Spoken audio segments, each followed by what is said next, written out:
नमस्कार, मी प्रियांका पाटील। आपण पाहत आहात राष्ट्रीय लोकराज्य न्यूज, निर्भीड बातम्यांचे व्यासपीठ। आज आपण दिवसभरामध्ये घडणाऱ्या घडामोडींवर नजर टाकूया।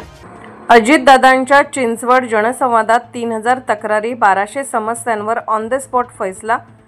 महाराष्ट्राचे उपमुख्यमंत्री आणि राष्ट्रवादी काँग्रेसचे राष्ट्रीय अध्यक्ष अजित पवार यांच्या नेतृत्वाखाली चिंचवड येथे दिनांक 15 ऑक्टोबर जनतेच्या स्थानिक तक्रारींवर थेट तोडगा काढण्यासाठी जनसंवाद कार्यक्रम संपन्न झाला। चिंचवडमधील या उपक्रमात आज सुमारे 3000 तक्रारी नोंदवण्यात आल्या। त्यापैकी तब्बल 1200 तक्रारींचे निराकरण तात्काळ करण्यात आले। इतर प्रकरणांवर संबंधित विभागाकडून कार्यवाही सुरू आहे।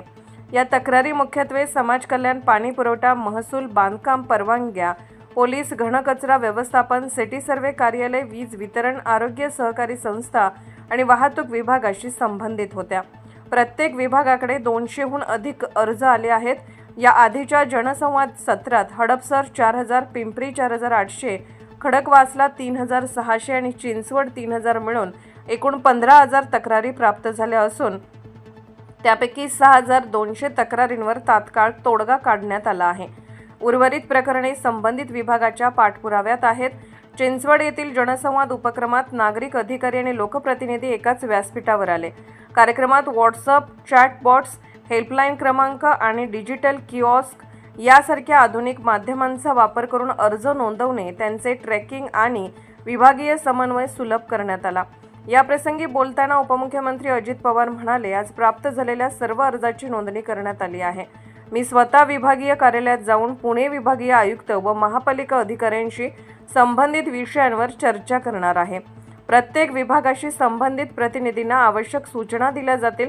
काही ठिकाणी PMRDAकडे असलेल्या भूखंडाची बेकायदेशीर खरेदी विक्री होत असल्याचे समोर येत आहे, जे फसवणुकी समान आहे। अशा जमिनी खरेदी करणे चुकीचे आहे। ते पुढे म्हणाले, सर्व अर्जाचा पाठपुरावा केला जाणार आहे। 100% काम पूर्ण होईल असे सांगत नाही, पण शक्य तितके काम वरिष्ठ अधिकाऱ्यांच्या समन्वयातून करून घेण्याचा प्रयत्न राहील। पिंपरी, चिंचवड आणि परिसरातील जनतेला माझा शब्द आहे, अजित पवार यांच्या जनसंवाद उपक्रमाने शासन आणि नागरिक यांच्यातील संवाद अधिक व्यवहार्य, तंत्रज्ञान आधारित आणि उत्तरदायी केला आहे। प्रशासनातील पारदर्शकता आणि थेट संपर्क वाढवण्याच्या त्यांच्या दृष्टिकोनाचे हे यशस्वी उदाहरण ठरले आहे। राज्यातील विविध जिल्ह्यात पुढेही अशी जनसंवाद सत्रे नियमितपणे घेतली जाणार आहेत। पुणे जिल्हा प्रतिनिधी संतोष भरणे।